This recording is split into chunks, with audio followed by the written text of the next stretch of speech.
All right. Welcome, everybody, to the Let's Stay Together talk show. Your host, Reverend Rick McCain, along with my baby, my girl, my boo. Baby, how you doing today? I'm tired, but it's a good tired because we had Yeah. a good yesterday. So, Yeah. and we're gonna talk about that later, babe. Yesterday.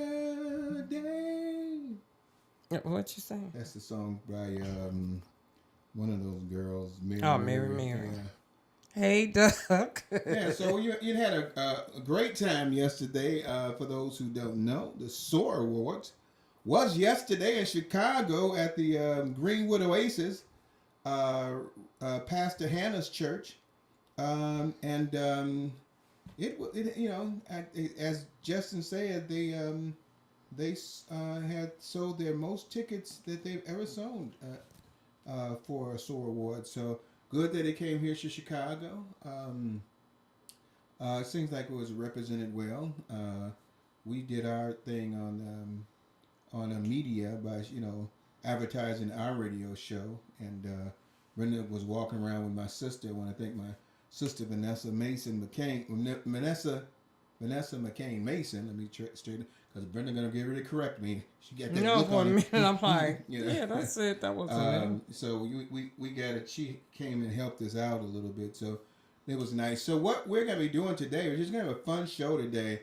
Typically after the SOAR Awards, we're the first show I think that's on, and we'd like to talk about the recap of the show, and we're gonna have Stephen Best on here to talk about the Oscars, talk a little bit about that as well. I don't know what Brenda's frowning about. My phone went up and down. Okay.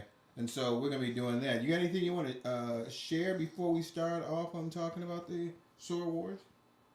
No, what I want to talk about with certain people is part of the story, so I'm good to go. So no birthdays, But you know special what? guests. Yeah, No, okay. no, no. Special requests, no nothing. I But you know what? know. What do I know? What?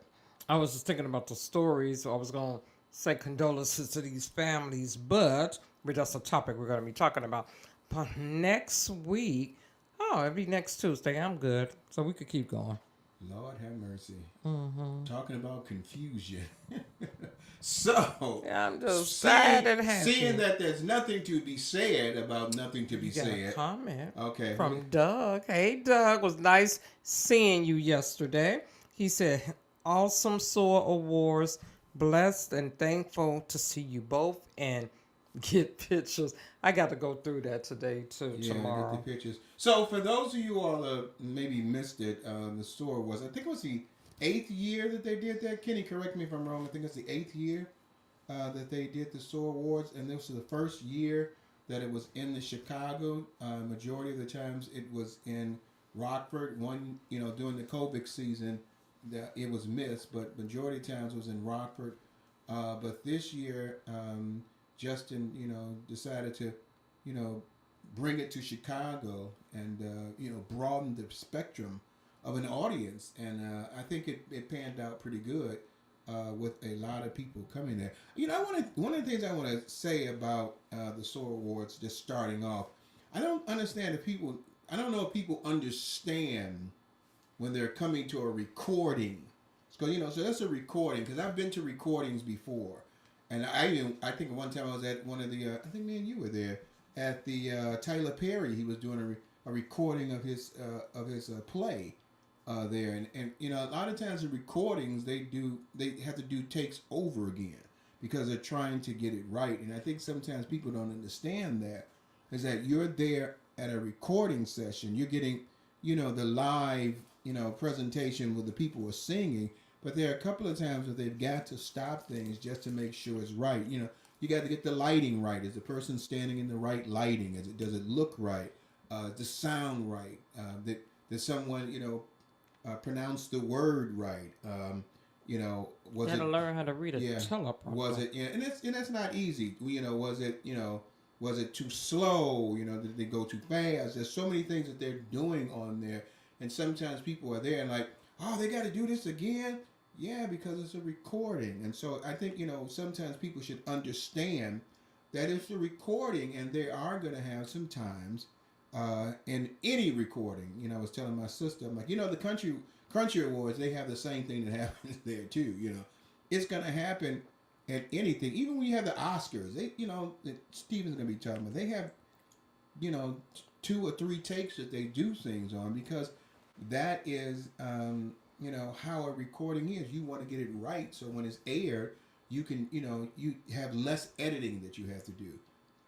But with that said, I mean the singing was great. I'm disappointed with, and I'm gonna be disappointed. Hey man, we talking about it now. Yeah, we are. Go back. We talking about it now. Okay. Yeah, that's what I'm doing. We talking about it now. The only thing I'm disappointed with is my girl Jacqueline Carr did not sing. That's the only. Every time I see her, I want her singing. She, she did. She was one of the hosts of the awards yesterday. But I thought it was, I enjoyed it. I thought it was, fun to sing it. I love gospel music. The Greenwood Oasis is just magnificent. I mean, that soar. If you wasn't there and you saw that soar award glistening in gold in the background, I mean, it just looked beautiful. I mean, it looked so professional. It really, popped to make it, seem like a very professional, How we recording. being this way because it was in Chicago. No, I'm just saying because they had a state of the art video. What is that thing called? Projector or whatever it is. And it really looked nice back there. I mean, when I walked in there, because I've never been to Greenwood Oasis, which is like on 73rd or 76 in Greenwood. 76 in Greenwood. The first time I've actually walked into the place, it's I mean, that stage is just amazing. I said I've got to go back there one time just to go to church one time to visit there. The way their church is set up to me is you don't get that church atmosphere. I know we could put stuff in there on Sunday and everything, but it was designed to be a multi-purpose space for stuff like that. But I was doing a word on the street, as they say, the word on the vendors hall, talking to the different people, and I'm glad it sort of filled up. I'm not sure it filled up all the way, but people was saying that, wow, if they could have this on a Thursday or a Friday or a Saturday, he probably would have packed that room to room, wall to wall. Yeah. But that's the day that they have. But that is something that he should look into, because if you really want to, like if it was on, Friday night, most people don't have to go to work on Saturday. If it's on a Thursday ahead of time, they could take off on a Friday. But you got it on the middle of the week. And this is people that was coming. First day of the week. Right. This was people that was coming in. It was like, ooh, when they found out that it was going to be live taping, even though when you purchase your ticket, I think it might have said that. And somebody was trying to explain to her there's going to be a lot of repeat. So just settle in and get comfortable and go for the ride. And the first thing the girl said, no matter what, I have to be gone by 9 and I'm paying my money for the ticket for Yolanda. But that was the last person. So if you had to be out of there by 9 because she had to go to work early, I'm like, okay, that's something to take note of. Yeah, I had to wake up early too and go to work like 5 o'clock in the morning, but I still wanted to stay for the whole process. And I understand, but people don't understand is that, during that time frame, it's cheaper. Now, maybe with working with Pastor Hannah, they could move it to a Friday or a Saturday to be able to bring in more revenue, which might be more beneficial also for the singers and stuff like that. But you don't know a lot of the behind the scenes. Sometimes because in ministry, we've been behind the scenes many times, so we know what happens behind the scenes. And then sometimes people say, "Well, why can't they have it here?" But you don't know behind the scenes what's going on. Why is it, on this day, because, when you're renting places out, you may be able to pay less money on a Monday than you would be on a Friday. Yeah. So now maybe with, Hannah, they can work something out where that's, that can be taken care of and where they're paying the same amount of money. But that's something that, you don't know about what's going on. So I still think, overall, yeah, the preference would probably be to have it on a Friday or a Saturday where people are not, going to work, or even a Thursday where someone may want to take a Friday off, to go, to there. That's always the preference of the audience. But when you think of financially behind the scenes, you have to have an understanding of what that means as well, because depending on where you are, it could be, thousands of dollars cheaper on a Monday than it is on a Friday. It's just like if you go to you flying out. It might be more money on a Friday than it is that people see the weekend, they charge more money. Like, So yeah, with a wedding venue. yeah, wedding venues and things like that. But I mean, overall, it was fun. You had some great singers in there, and one of the things I did like about the show this time was a lot of the speeches that you heard. Heartfelt Yeah. speeches that you heard from Smokey Norval, Yolanda Adams, and I can't remember the young man who came up there with Hannah.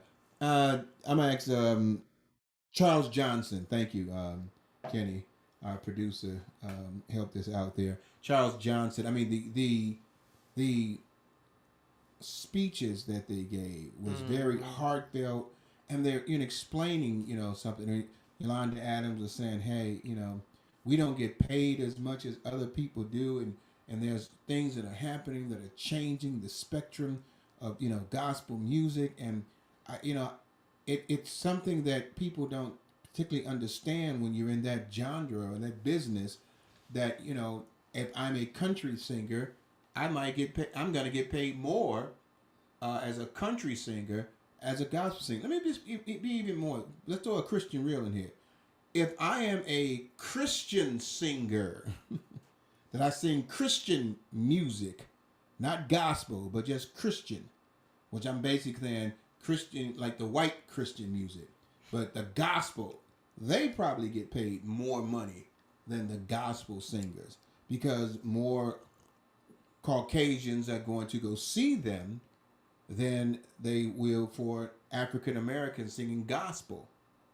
And so that's something that we could rectify if we get more people deciding to spend some money on gospel music.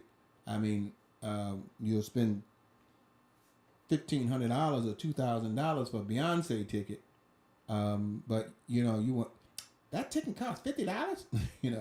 It's like, Wow. and you get that so much, and then people wait so late to buy tickets. That's another thing that's just hopefully next year. I'm assuming that they're going to bring it back to Chicago.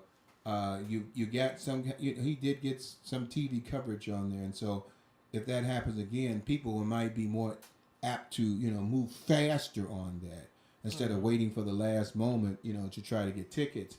But it's something that it should be the staple where you have something like that, where it's an award ceremony that you have where you're honoring top gospel singers. I mean, the singing in there was just amazing. We should have our people supporting us more, and you have a great thing with the SOAR Awards. I mean, you have top name gospel people coming to sing, to uplift, to encourage. I mean, and they don't just get up there and just sing it. They perform. Yeah. They know that we honoring Yolanda Adams. We gonna sign. Mm-hmm. They're gonna rock it, and they do that all the time. I'm gonna say this jokingly, not to offend. Oh well, then you can't say I'm gonna say it jokingly, but not to offend. I'm just saying, knowing that you're probably gonna offend some top-notch gospel singers in the hood. Let's just keep that clear. Okay. In the hood, and that means something. I mean, Justin and Rebecca brought the fire to Chicago with the whole setup. Was so nice and so professionally done.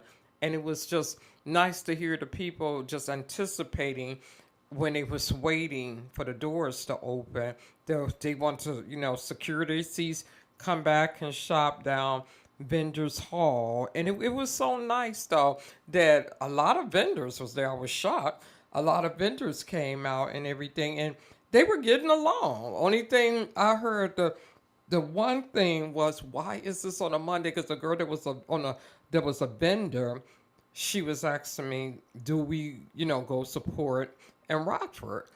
And I said, for years we do Rockford. We was extremely happy that it came here to Chicago. And I was telling her we only 20 minutes away, and she said she at the tip end of Rockford or something. She over 2 hours away, and I'm like, oh, okay, well, that's pretty good to be a vendor, Yeah.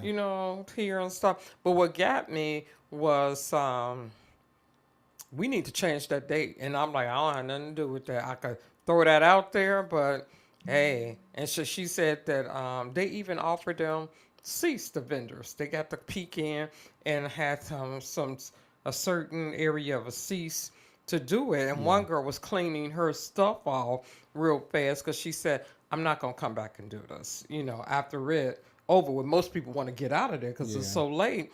And so she did. She put her thing down, shut it down and everything.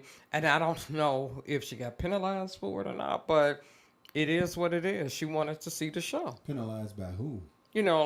Like the Justin said, you have to be there a certain amount of hours. I don't know. I'm probably once you pay, you if you didn't come, it's fine. That's on you. Right. I did no see refunds. one vendor who came almost like at 7:00, and I'm like, okay, you really late. But then I mean, again, we're gonna we can run this change the time thing over and over again.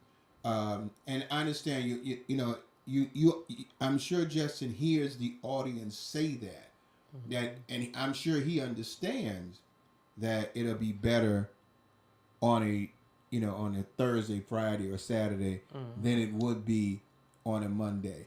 But again, you don't know the financial background to what that means and how much that costs. Yeah. And then people are gonna say, well, just put it on the Friday. Well, now if your tickets go from $50 to $150, you're gonna be complaining because he's accommodating that date, but he has to financially pay for that, so the ticket price are gonna increase. There's gonna be a Trump tariff on it or something.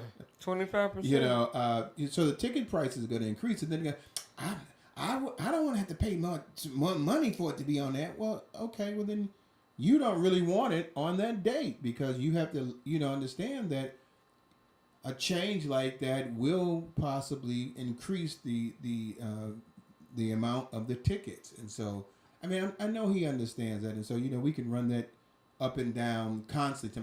You need to change, you need to change, you need to change, you need to change it. And then you change it. You need to keep the price the same. Or people was saying they didn't hear about it until late. They said it wasn't really no advertising. Now we did. I told her, well, look, I'm about to correct you on that. We advertised for it, and she said, but I mean, television, billboards, and I said, but you hear? How did you find out? And she said one of her friends said she was going to be a vendor, and she was asking her, a vendor of what? And she told her, she was like, well, I never heard about this. And I did say, in defense of SOAR, they usually are in Rockford. So now they're here. It is their first time out the gate coming to Chicago. They did pretty darn good. Yeah, and even with the advertising, you have to look at also again the financial and getting things together. I mean, they did get a chance to get on a lot of the stations here on Channel 2, Channel 7. I think they were on Fox as well. Got a couple of radio shows they were on here in Chicago. But, again, some of those places want to charge you for advertising. And, when we're talking about gospel music, you would want some of the churches to be more advertising with it, trying to get the churches involved to advertise, let them know. You could tell a church constantly about it, give them information on that. and they still may not get that information out there, which is a shame because you've got these awesome singers coming here. You want to be able to in your church let them know, hey, you know, they got some great gospel singers there, but then sometimes you get people who like, well, what do we get out of it? You get blessed. That's what you get out of it. You get blessed, and you got somebody hands in your pocket all the time. You never know. Again, you never know what goes behind the scene. Just because it's gospel and it's supposed to be a Christian atmosphere and stuff like that, that doesn't mean that happens. Okay. People get bent out of shape. Everybody that's coming there is not a Christian. Oh. And even sometimes some of us Christians, when we get in a situation, that halo drops a little bit to the side. Kudos to SOAR Radio staff. They were on it yesterday. Very helpful to whoever needed directions to where this was, that was, what's going on here, how can we go in. There wasn't quick and short and responses and everything. It was, I was just checking out everybody. I'm like, wow. Not that they wasn't like that before, but this is a new space and you expect some chaos to happen a little bit. But it didn't go like that to me. It was so nice. And I don't know, I need, her name is it Lisa Harris? I don't know. Can you help me, Kenny, to tell me her, if you know her? Everybody. Do you know Lisa Harris? He might not even. He doesn't. Okay. This girl was phenomenal. This is on the red carpet part. She was the one that checked us in. Yeah. But the red carpet part, she was so attentive. And I had introduced her to the Bespire people. She was helping them with everything. She said, well, Brenda, what do you need? And I'm like, she remembered my name? I was so in tune to her because she said, this is what I do and this is what Christians are supposed to do. Yeah, and I'm like, well, we actually back there gave her, it was like 5 of us said, we're standing, but we're giving you a standing ovation clapping because she made the little paddles and everything like this and had the name going across to guide the people. She was like, you know what, we want to come back, so we going to treat everybody nice. I'm like, that's what I'm talking about. It's really, really nice. She was really nice, helping set it up and, walking you to your table and things of that nature. And so I will say, the staff was good. And overall, the atmosphere and the chemistry between the vendors, there was no issues with that. I was laughing because one girl, it was a person that came in at 7:00 p.m. and she's selling, the oils. She put her bench right next to the other girl that was selling oil.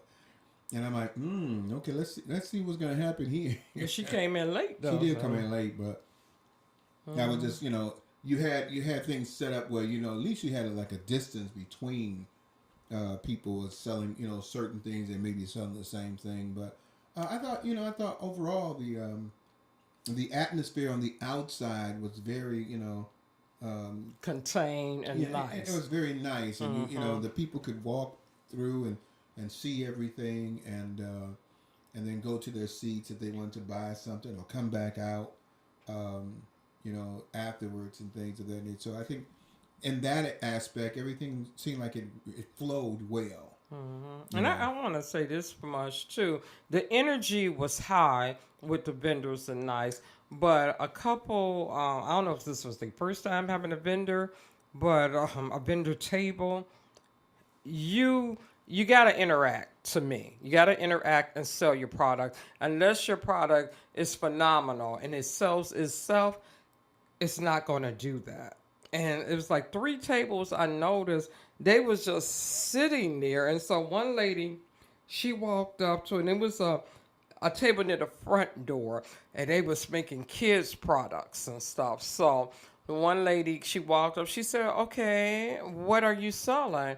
And the girl was kind of dry about it, and she said, Oh, just some children's. What's the word?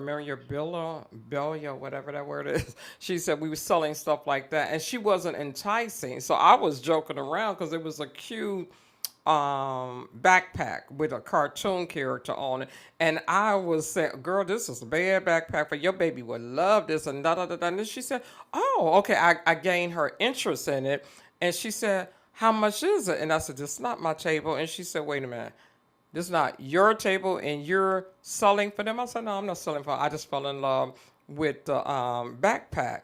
And she looked, she said, where's your table? And that made me feel good, but it made me look at them like, y'all have to sell your product. These people, if they want to, if she had an interest in it, sell your stuff. Like, I didn't have to worry about Etrenda's table, eclectic artistry. Shout out to her.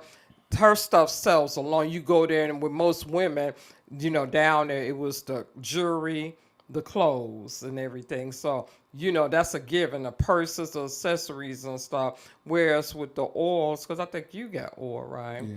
I said, and I miss shopping this time because I did love the network of passing out the flyers in the car, meeting people, putting it on the vendor's table, greeting the people that was coming in. And when I look back at the pictures, I said, I think I have all of the local artists on my phone Yeah. because they were so sweet and stuff. So overall, it was really good last night. Tiresome, but good. So but overall, the thing, it went, nice. I mean, people, they're responsible for selling their own product and doing what they need to do. But overall, everything was nice. Um, didn't really have a lot of issue with parking. At least we didn't because we got there early. Um, and the people were out there, watching the car. I don't, you know, people, you're in the hood, you're in a black neighborhood, and I don't like the negative retrospective of because you're in a black area, you have to be worried about, even though, in some cases you do, but, I got that no weapon formed against us shall prosper. You're hoping that over there, you don't have to worry about as much as someone trying to bother your car. They have the security there. But I mean, you go to the Chicago Stadium, you're gonna have security there. Any place you're gonna go, you're gonna have the security there. Doesn't matter the area you're in, you still have to have security because crime can happen anywhere. And that's Um, the United sit on the west side, right. so no. Um, What was cute last night was the Harold's chicken that was open. I'm like, okay. okay. So it was great to have the show in Chicago for the first time, and I would probably say B plus for what happened. Um, Looking beyond the people not understanding that it's a recording and it's going to have retake sometimes just to make sure it gets right. What you see on television is a product of that retake, and it was very fun. But we're gonna talk about that a little bit more because we're gonna have Stephen Best is gonna be coming. I have him at 7:45 coming. I don't want to get too into the singers yet because I want to talk to them a little bit afterwards. But I do want to say that there was some amazing. They had I think people were they from Trinidad that came there. Kenny, I'm asking Kenny. I think there was a group that came from Trinidad, Caicos in Trinidad. Yeah, and they I mean they really sound good. I mean, come all the way from there to Was sing. that the glittery group? There was they were light skinned. Let's put it this way. I don't know. Yeah, Oh, I got and the the young lady picture. had the glasses on. And, Yeah, I they are mean, a beautiful they were family. their singing was nice. And then what always catches my attention is how professional and well um, well prepared are the background singers, and those background singers sing background for every song that comes out there. So they got to know every thing Oh, they didn't that's being change sung. up. Not that I know of. Correct me if I'm wrong, Kenny, but they have to know every song to sing the way they want, and to me they did an excellent job. Yep, same background singer for the whole show.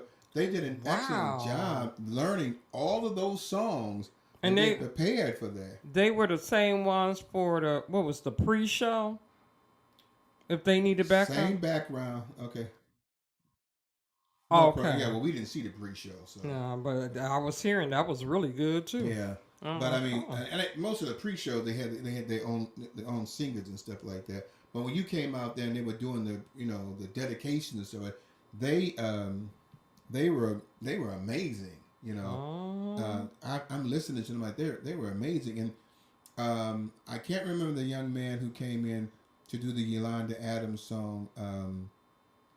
He just blew that song. Oh yeah, yeah, yeah. He did. Him and the guy for this is Norfolk Smoking. Smokey Norfolk. He killed that song. I'm like, oh Yeah, my god, and I this is always so like good. Jonathan McReynolds Mm-hmm.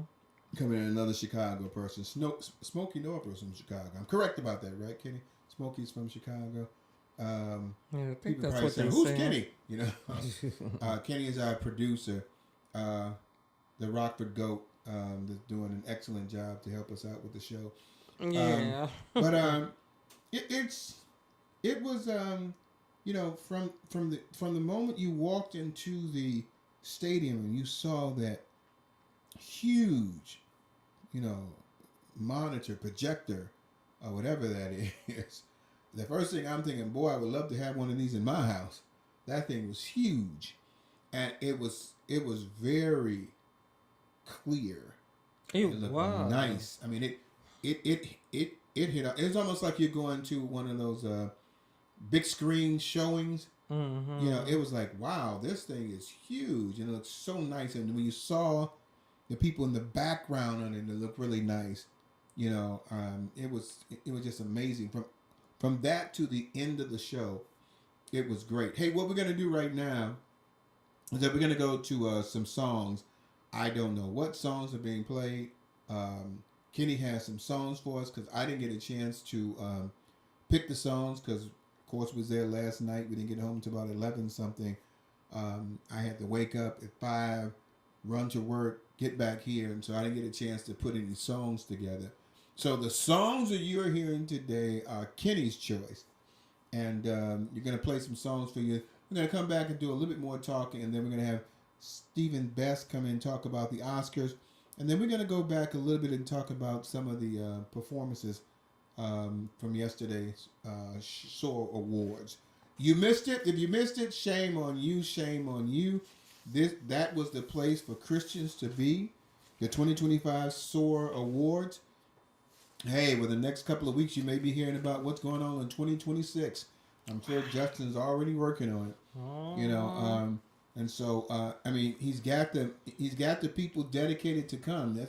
That's the best thing you have. All you got to do is now is put things together and just keep letting it rock. And so proud of him and his wife and what they're doing. Putting that together is no small feat. I'm telling you. You see it and you're like, why do they? Putting all that together, it's no small feat. And kudos to all the people that work together with him, a part of that. Picking people up from the airports, whatever they were doing. It's a lot. It's a lot that goes on, and to get that going, and I'm just, to get that day over, you're so happy when it's over because it took so much planning to get it done. And you But, walk yeah, out feeling good, yeah, like, man. putting that together is just, phenomenal. And, them being the spearheads, the head of that, excellent job. Excellent job. So, hey, listen up to some music. For those of you all on Facebook and YouTube, stay with us. We got some stories we're going to share. But for those of you on SOAR Radio, listen up to the music, and we'll be right back. Okay, one of the stories was hot topic with President Zelensky from Ukraine and Trump's meeting last week and how they showed the discord that was going on. It was kind of disrespectful to me of how Trump was treating him. Excuse me. and it sort of left out on had a bad taste in your mouth. So now is, from the threats that he sent to him and telling him what we not gonna do, what we are gonna do. It was like he was talking to demeaning to me to Zelensky. I don't know if that was your thought when you seen the Zelensky, video. yeah. Trump talks demeaning to everybody. Let's just put that. Oh, say he ain't isolated in a No, special. I mean, he walks around like a dictator, and most dictators will talk to someone demeaning. We don't. Heck, Putin may do the same thing, but we don't get coverage on Putin. Trump talks to everybody demeaning. Little or no respect. I think the only person that probably he doesn't do that is with the Tesla guy. It was very demeaning how he was talking to him, making it seem like he was at fault for the war. Telling him you don't have the cards right now. They're arguing back and forth, and they literally asked him to leave. But the unfortunate part about it is that the United States provides more weaponry and support for Ukraine than any other nation, and so the need to be able to continue to fight against Putin is very important for them to have that aid. And now Trump is talking about cutting that aid off. Eventually, what Trump seems like he's going to try to do with that situation is make sure that Putin wins out and gets what he wants. And it's So he working for Putin too? I mean, what's the reason why he want to make sure everything is ordered with Putin? What reason can you have for crazy doing crazy things? I mean, he's just he likes Putin. He wants to be like that in the United States. He wants to have full reign over everything, and he's throwing these tariffs up in there, doing all kinds of things, and this situation where he's now the president of the United States, he's trying to make decisions for Ukraine, even without the president being there. He has no respect for him as a president. I'm like, but you ain't better. You had a TV show. Your money you made, you got from your father. You're swindling everybody. You're a felon, but yet you're downing somebody. And it's I don't know. I mean, I look at the stuff that they're doing now, and it's setting us back. Some people said 50 years. Heck, to me, it's almost like 100 years. The respect that the United States has as a strong nation. He's making us almost like a bully, and and it's you want to help a nation like that that's weak and being being beat up by another country that has more powers, more weapons, more arsenal, and Putin is more than happy to just wait it out, keep on bombing the place, just wait it out until they don't have any more resources to do anything. And once you get into Ukraine, this whole place is pretty much destroyed. They have to rebuild, and the United States is going to make money off of rebuilding it. So I mean, his goal is, I want to end the war so we can help get this back together, so other billionaires can make more money, bringing this Ukraine back. But the one thing Zelensky was, trying to discuss with him, Trump wasn't hearing nothing except, we want more mineral land. If we could get that from you, then we could talk. And of course, Zelensky was holding his ground and everything before he got kicked out. And now, what's getting me, he came back and said they talked about it. And let's see, what is that? Now, Zelensky said that he also reiterated that Ukraine was ready to sign a mineral deal with the U.S. after the failure to do so at the Washington meeting. So Trump's getting what he wants, because he's saying, if you don't do this, we ain't going to send over nothing else to help you guys. And what was the name of that? It was some vehicle that they said they always sent. Our country was always the one that would help them and send over the weapons and the anti-tank missile thing for them to help them out. But for Trump now to say, if you don't do, like you said, bully, You don't do what I want you to do, you get nothing. You just have no protection. Sort of like what he doing for the ex-presidents and current congressmen who didn't agree with him.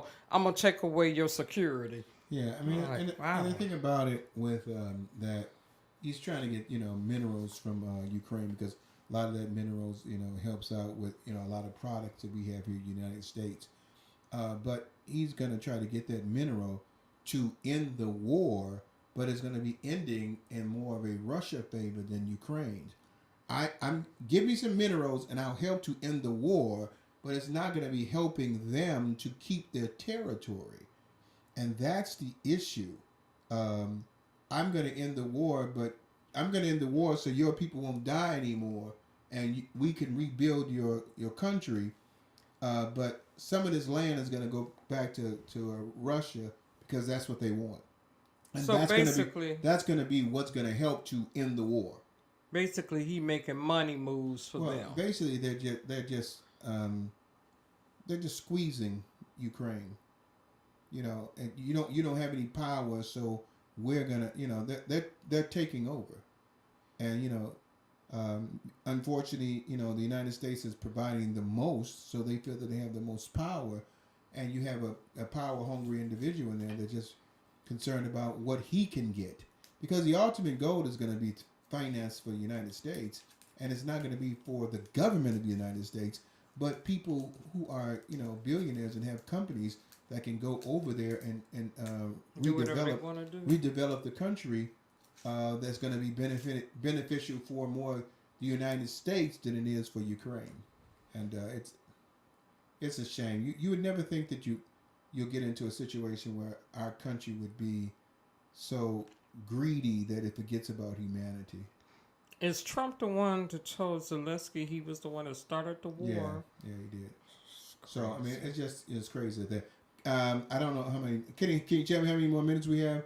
But so we've got that, and I don't know if you got time for another show, but let me just say this for you all. Make sure you watch the JD Morning Show tomorrow, because I'm sure if they're coming on tomorrow, they're going to be talking about the SOAR Awards and the impact of that. And you're going to have Justin on there himself, the man of the hour, one of the co-founders of SOAR Radio. Going to be on there talking with some people about the show, so definitely want to hear that. That's every Wednesday between the hours of 6 and 8 a.m. only on SOAR Radio. And again, for those of y'all that listen on YouTube and Facebook, if you want to have your own radio show on SOAR Radio, I mean, look at this. I am a part of a radio station that has one of the top gospel awards shows in the United States. I mean, And there's only two, right? Yep, there's only two. Stellars Wow. and the SOAR Award. And he always had big names coming out. Right. I mean, which eventually it can grow as big as the Stellar Awards. I mean, you move it around to different places. And Stellar Awards, I think, if I'm not mistaken, did the Stellar Awards come in New York, California, something like that, but a big city.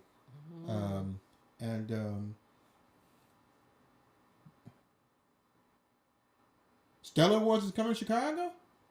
Oh my goodness. So they're going to try to compete. Oh, this year. Okay. Well, that's interesting. So they're traveling around. So our producer said they've been in Las Vegas for the last couple of years, but the Stellar Awards will be coming to Chicago in 2025. And so you'll probably get a chance to see the same people. Kenny, you know where they're going to be at? We need to find out where the location is at. But that's going to be interesting. Wow. Chicago are going to have 2 gospel awards in 1 year. Huh? 30 seconds. Okay. So that's going to be great. And so that's going to be fun to see. But hey, let's just hope black people still get their tickets now. Come on. You know they will. Put down your They be Beyonce putting on money their best outfits and put look so nice. And put your savings into that. You can save a lot of money with SOAR Radio.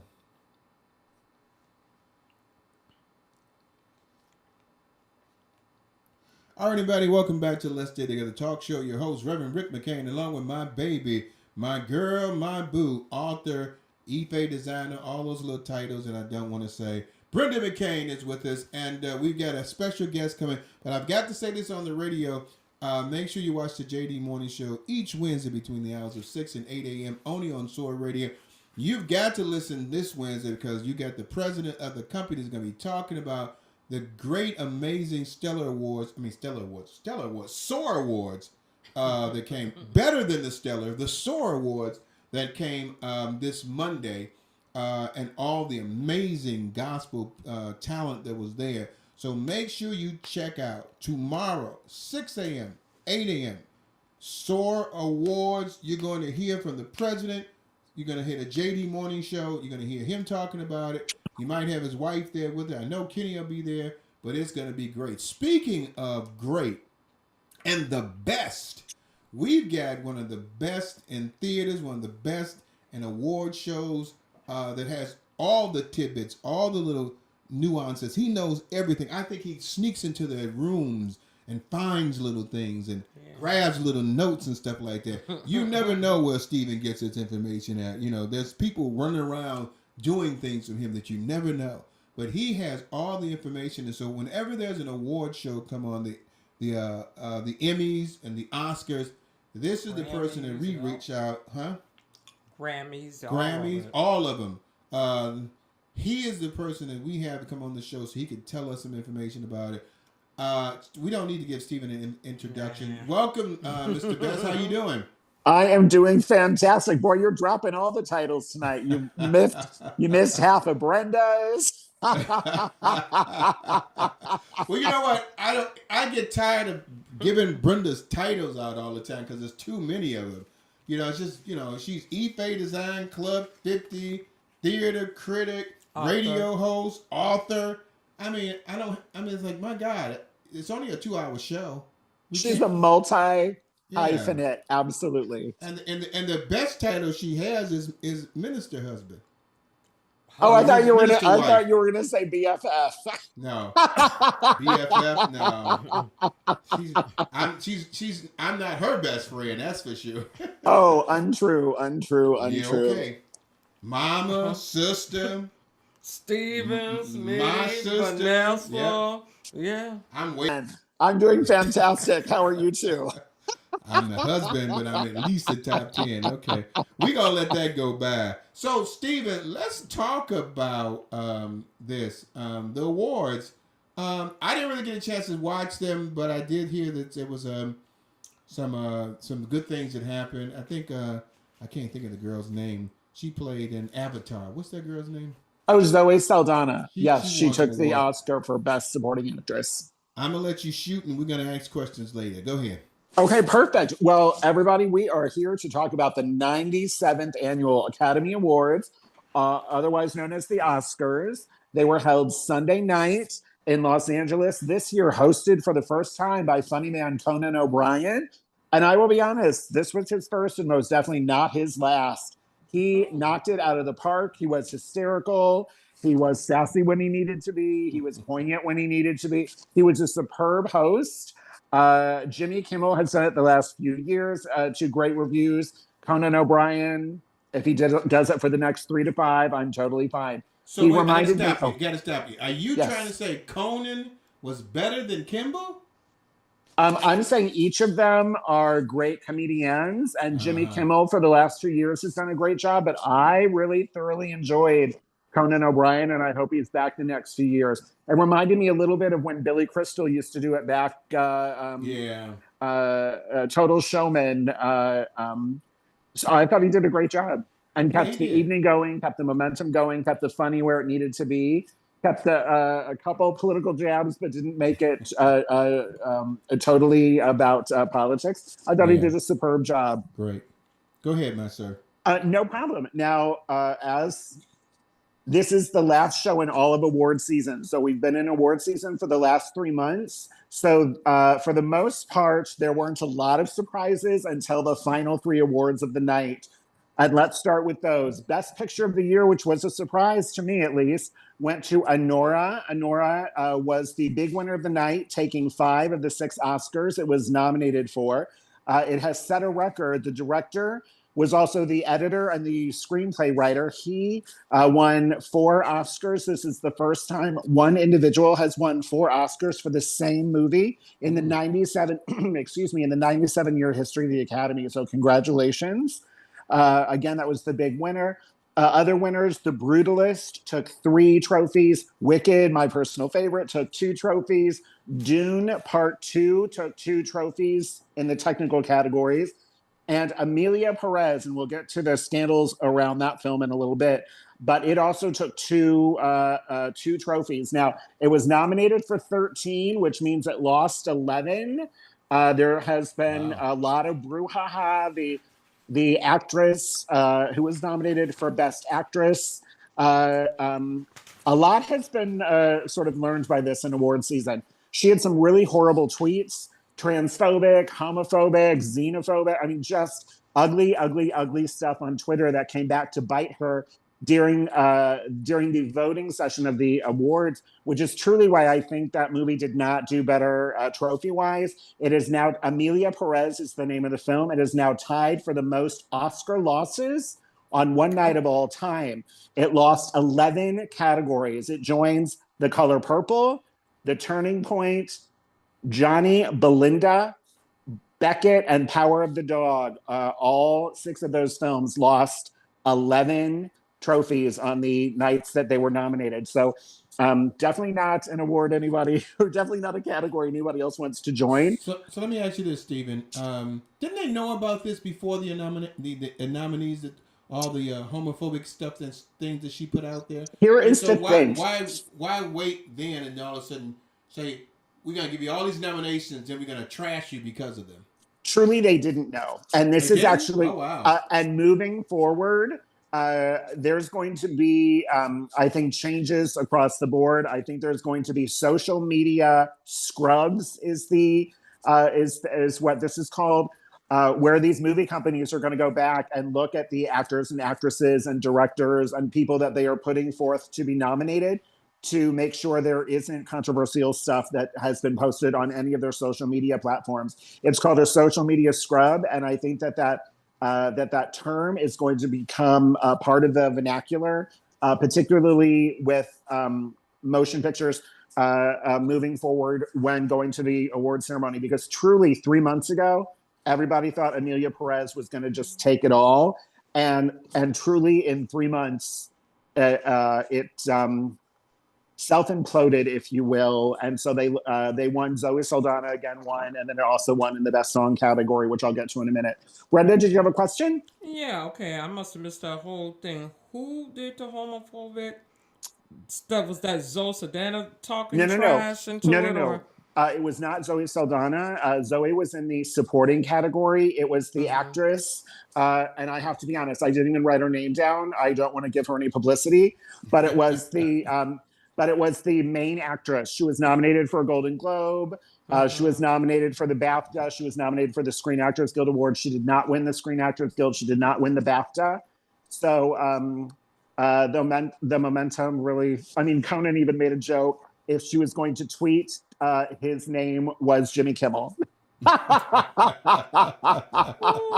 let me ask you this, Stephen. How did that get out? Did someone who figured okay, she's not going to win all these awards, let's find some dirt on her, you know? I don't think it was quite to that degree, but I mean, these are things. There were so many first-time nominees this year, and I just think as the press sort of, you know, it's not that challenging to do a deep dive into somebody's Twitter or social media, and then to pull up past things. Now, here's the thing: it wasn't just 1 or 2 tweets. She, I think, would really fit right in quite nicely with the current members of the White House, with the ugly things that she had to say about so many minorities and she's got and a so government many job groups. waiting for her. Yeah. Hopefully, we'll never hear from her again. But anywho, let's switch gears. Now let's talk about some happy things. I was thrilled after the entire award season of Cynthia Erivo and Ariana Grande not winning anything. I just couldn't figure out why no one was allowing these incredibly talented powerhouse triple threats to sing. Well, the Oscars fixed all of that. They opened the show with a really stunningly beautiful rendition of songs from every iteration of The Wizard of Oz. Ariana Grande started with the Judy Garland classic Somewhere Over the Rainbow. Then Cynthia Erivo came out and sang Home from The Wiz. Then they came together to sing just a really gorgeous rendition of Defying Gravity from Wicked. And there was such a lovely moment where Ariana Grande kissed Cynthia Erivo's hand, stepped away, and then let Cynthia finish the song.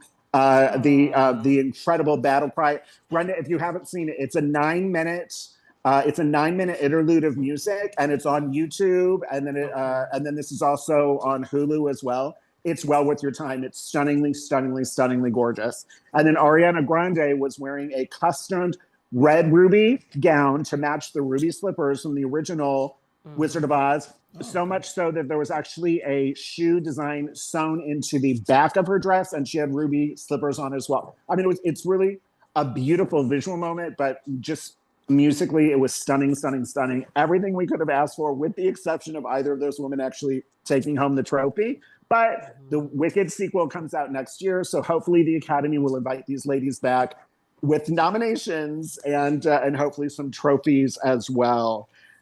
And truly, I put a note here. That's the moment I have personally been waiting for the entire award season. I had a friend text me in the middle of it and was like, am I watching the Tonys or the Oscars? But it was, Cynthia Erivo is a Tony Award winner, an Emmy Award winner, a Grammy Award winner, and hopefully soon an Oscar Award winner. But she truly had her moment. Standing ovation at the end. She didn't take home the trophy, but she really got sort of her just desserts at the end of that song. It's really stunning and beautiful. I recommend both of you to watch that. Okay, now some other categories. Zoe Saldana, we already mentioned, took Best Supporting Actress for her role in Amelia Perez. Kieran Culkin, rather. That's a tongue twister. He also took the Best Supporting Actor for The Real Pain. Both of them have pretty much been sweeping the entire award season, so those two categories, not much of a surprise. The real surprise for me was in the Best Actress category. 25-year-old Mikey Madison won for the film Anora. You may have seen her on the red carpet. She had that Christian Dior pink and black dress with that little pink bow, sort of like Marilyn Monroe's Gentlemen Prefer Blonde. And now, not to be scandalous, I know this is Christian radio, but Anora is a story of a sex worker, and we're going to go no further than that. And she was the surprise winner. And she was the surprise winner. The personal favorite or fan favorite, if you will, was Demi Moore, who had won the Screen Actors Guild Award, the Golden Globe Award, and the Critics' Choice Award, but did not bring home the Academy Award. So, you know, a lot of people think that all of these shows leading up to the Oscars are total precursors. And if you win, mostly that, particularly the SAG Award, which is the Screen Actors Guild Award, which is actors voting for actors. I mean, truthfully, Demi was my pick to win. I was very surprised that Nikki won, but congratulations to her, taking nothing away from her.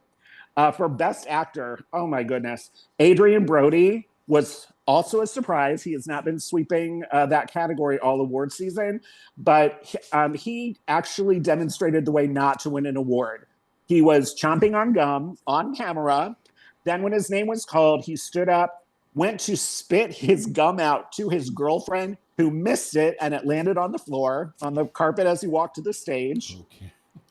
Then he now has the distinction of the longest acceptance speech in the history of the Oscars. He clocked in at 5 minutes and 40 seconds. Everyone's allowed 45 seconds to speak. After 4 minutes, the orchestra tried cutting him off. He scolded the orchestra. They let him keep speaking. 5 minutes and 40 seconds of just meandering foolishness. There was about 30 seconds of legitimate thanks, but he was just all over the place. And then for, you know, I like my Academy history. Actress Greer Garson, back in 1943, her acceptance speech was 5 minutes and 30 seconds. And hers is actually the reason that the Academy introduced a limit on speeches, but they let Adrian Brody drone on for even 10 seconds longer than Greer. So not a fantastic thing to win there, but he'll now go down in history as the longest speech. Mine will be real quick. Of course. Did you say that they only give you 45 seconds? Yes, they give you. Oh my God! Yep. That's hard to put something in 45 seconds. It is 45 seconds. And this is why, we've talked about this many times. I do not like when somebody gets up there and unfolds a piece of paper and reads off a random list of names. Yes. You've worked with these people for almost a year. Award season's been going on for 3 months. You can't remember the people you worked with every day. But anywho. I mean, that happens a lot. Brenda forgets my name when we get on the radio show.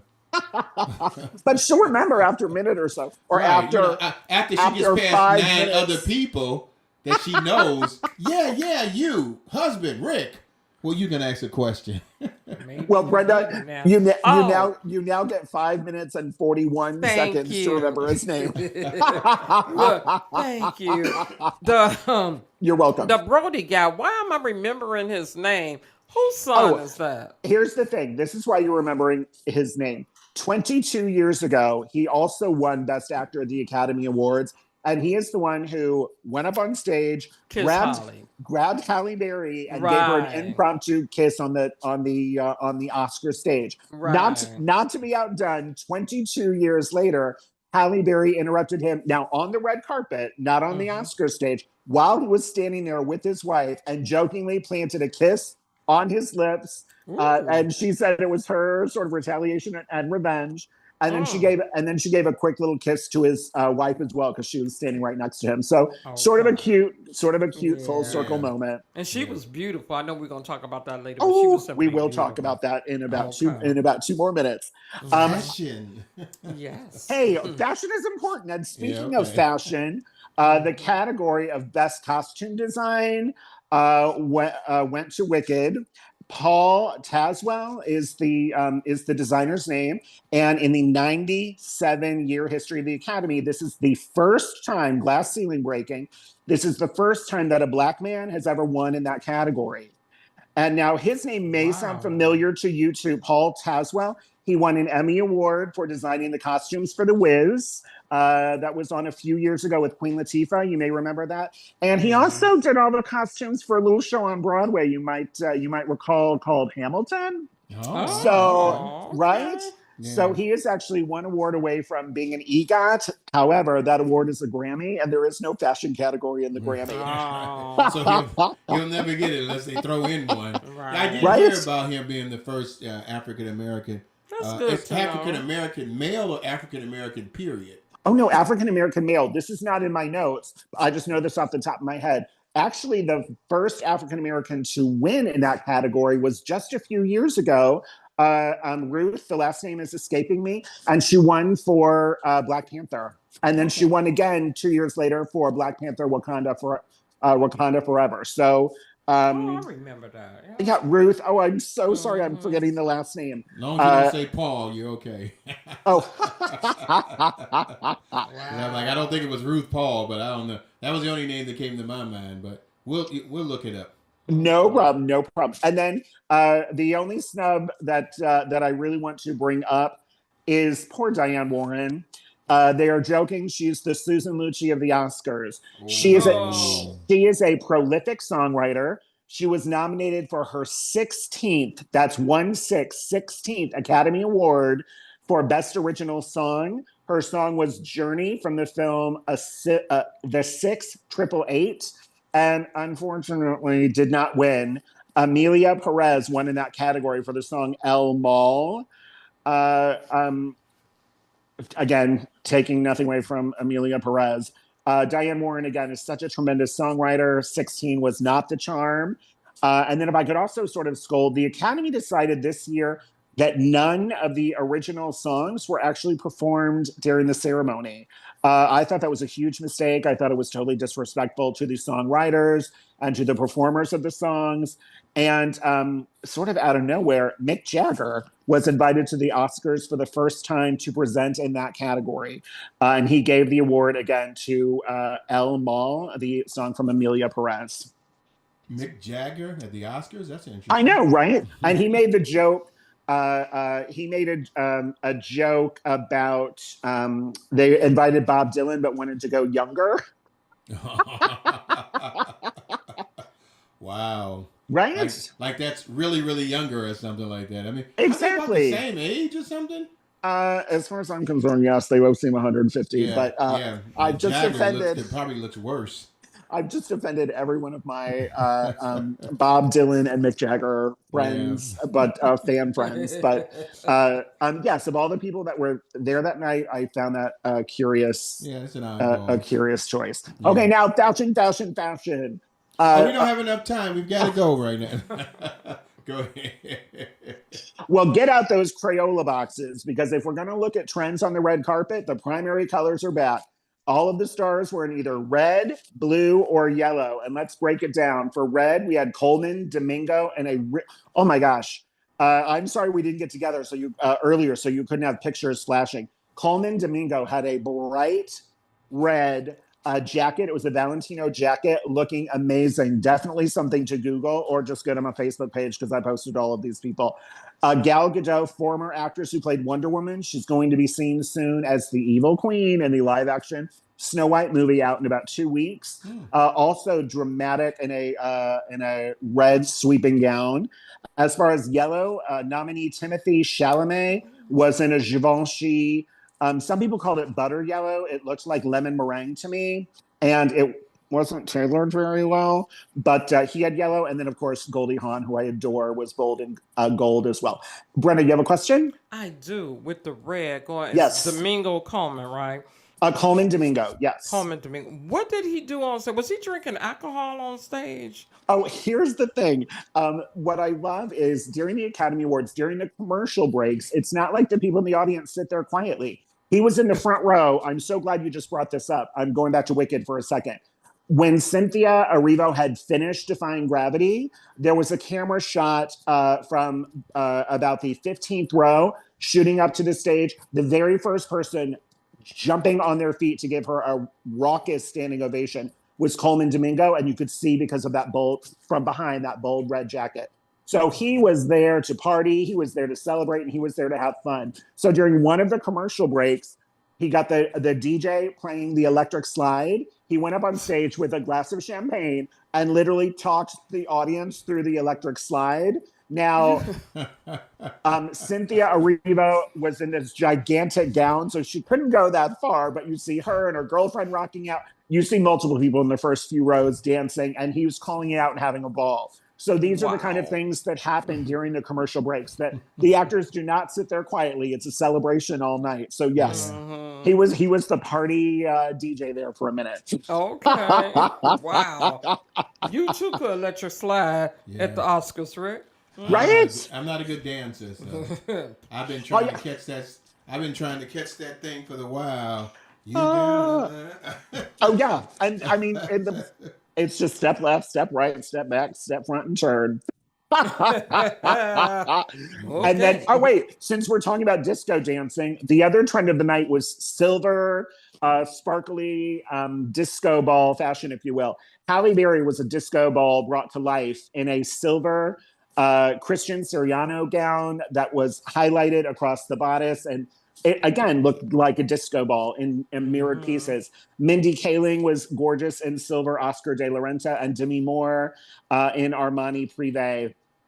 This is how you do silver. This is how you stand out on the red carpet. They all looked amazing, amazing, amazing.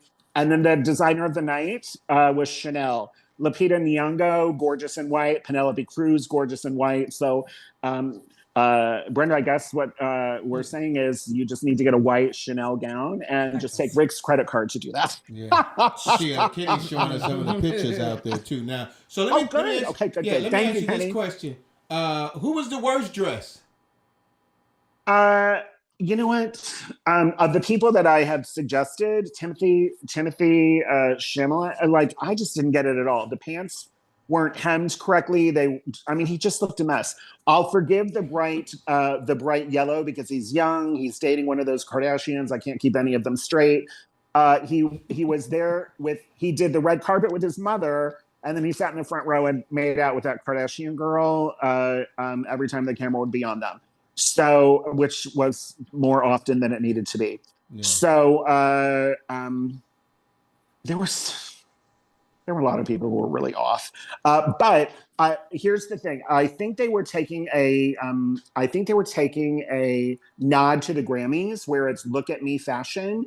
So I think it was all these young people trying to make a name for themselves by looking ridiculous. There were a lot of really failed attempts at "What are you doing?" But I mean, there wasn't one person that was so terrible that I'm going to give them a shout out. For the most part, I mean, you know me, I like to be more positive than negative. It's the Oscars. Like, this is the granddaddy of them all. This is the end of award season. I felt like people really brought it out. And again, I feel like I'm beating a dead horse here with The Wicked. Cynthia Erivo, when she was singing "Defying Gravity," she's a British actress. She wore a unbelievable Vivian Westwood gown. Brenda, it was the like gasp captured moment of the night. She had 3 different outfits for the entire evening. That is my favorite look. When she was singing "Defying Gravity," it's an asymmetrical cut in the front with huge floral appliques on the shoulder and waist. I mean, just anybody else would have gotten swallowed up in that. She has been a fashion trendsetter this entire award season. I don't look for that to end. And her initial gown on the red carpet was a dark green as an ode to her character Elphaba. Ariana Grande has been in pale pinks and versions of pink, much like her Galinda character from Wicked the entire award season. Like, they have just nailed it. Yeah. Did she still have the nails? Of course, that is her signature. Those are going nowhere. And while she was on the red, and the like 20 earrings, yes, she's got it all. Okay. And the little clip in the nose, which again it's not my personal favorite, and I'm still giving her kudos for best dressed of the night. When you see that moment, it's going to take your breath away. That definitely. Last thing, Stephen. Of course. What was your? I mean, you said it before, but what was your surprise win? And what was something that you were shocked? One of the things you were shocked that someone definitely didn't win. Like, oh my God, this person should have won, but they didn't. Or the shock. Quite honestly, my shock were the last 3 awards. I mean, the entire night went pretty much the way that I thought it was going to. The show Lenore, what is that about? I mean, Lenore. Lenore, yeah. It's about it. It is risque. It is the Academy has gone a very different direction, honoring this as Best Picture. It was a small, sort of independent film shot for $6 million. It is very sexually aggressive. Again, I don't want to be too crass with your audience. It's very sexually aggressive. People have sort of said it's the opposite of Pretty Woman. That was sort of the love story hooker with the heart of gold. Yeah. She marries into a Russian family who, when they find out she was an American prostitute, wants to annul the marriage and get rid of her. And it is very, it's just very sexually aggressive. Yeah. I think I heard people on Fox News talking about it. Like, wow, that it was a little bit aggressive, and some of them said they didn't like it. It's like, yeah, it's rough. Well, you were watching Fox News. I mean, they are not going to like anything Hollywood. So that, I mean, truly, that taking Best Picture was a surprise. Hold on. When the director won Best Director, this doesn't happen every single year, but for the most part with the Academy, whoever wins Best Director then normally takes the Best Picture of the year. There have been a few exceptions to that rule, but for the most part, whoever takes Best Director takes Best Film. So when that director won, I was not totally surprised. Really, the Best Actress is the one that shocked me. I truly thought it was going to be Demi Moore. She gave great speeches, talking, about being in the industry for 40 plus years. There was a producer who once told her she's nothing but a popcorn actress. She believed that until this amazing script came along. She never thought that this would be possible. I'm like, I just was totally team Demi, so I was very surprised. And even the movie that she did, The Substance, I mean, it's a horror film, very dark, but the gist of it is how Hollywood sort of just discards actresses over 50 for younger versions. Yeah. So for Demi Moore to not win the Oscar and have a 25-year-old win in her place was sort of like, I guess that movie's not that far off. And then Nothing against Adrian Brody. Like, congratulations for the second Oscar. He has not swept all of the awards this season, but the chomping on the gum, the spitting it to the girlfriend. I mean, just all of that, and then to prattle on. It's one thing if you really have something to say, but he didn't. They should have cut him off. Yeah, they should have. They had to get that Gong Show hook. Okay. Just pull him off. Seriously. You know, like have some little clown and pull him off of the thing like that. You're not wrong. You're not wrong. All right. Well, my friend, thank you very much for being on here with us. You don't have anything else you had. Oh no, that was it. We're going to end with fashion, unless Miss Brenda has another question. Yeah, she don't have any questions. Okay. Let me just say this. What do we got next? It's funny that you should say that. I believe we've got the birthday of the lovely woman sitting next to you next week. I'm talking about for you to come back. We're gonna be seeing you. We're gonna be seeing you this month anyway. But I'm like next. I mean, May, right? I'm sorry. You're May. gonna be seeing me in May. May. Okay. Yes. But, yes. So now that the Oscars is over, we got to find something else to bring Stephen back on. 100%. And the Tony Awards are just a couple months away. Okay. Sounds good, my friend. Wait a minute, I thought the season was over. So here's the thing. Season. For feature films, the award season is from December through March. Starting with the Golden Globes, Screen Actors Guild Awards, BAFTA, Critics' Choice Awards, and then ending. Oh, the Grammys are in there as well. And then ending with the Academy Awards, the Oscars. Then in the summer, it's the Tony Awards. And then in the fall, it's the Emmy Awards. So we at least have one thing to look forward to each quarter of the year. And then like Super Bowl and other stuff like that. But for awards, it is award season for feature film is late December through March. And then Tony's in June. And September is the Best in Television, the Emmy Awards. Sounds good. Always a pleasure, man, seeing you. And I guess I'm gonna have to wait until May before you come here to Chicago. We're gonna have to we had to put something on a billboard. You know, Stephen is back. Stephen is back. Vanessa already put her dig, and she said he better not come in. I don't see him. I'm glad you just said that. I owe Vanessa an apology. Vanessa was watching my scroll in real time on Facebook. You know, I always post the celebrity dresses. Ariana Grande was in a very structural dress, and Vanessa, your sister, had said, "Well, how in the world is she going to sit in that?" And I said, "That dress is not for sitting. That is only for the red carpet." Then she changed to do the Somewhere Over the Rainbow number and wore a red gown. Then she changed back to that pink. So she absolutely did sit in that dress. Vanessa, my apologies. Yeah. You were correct. I was wrong. But she absolutely sat in the chair with no problem. Oh, Okay. It's hard to be beautiful, I guess, huh? yeah. Right? But we make it happen effortlessly, don't we, Brenda?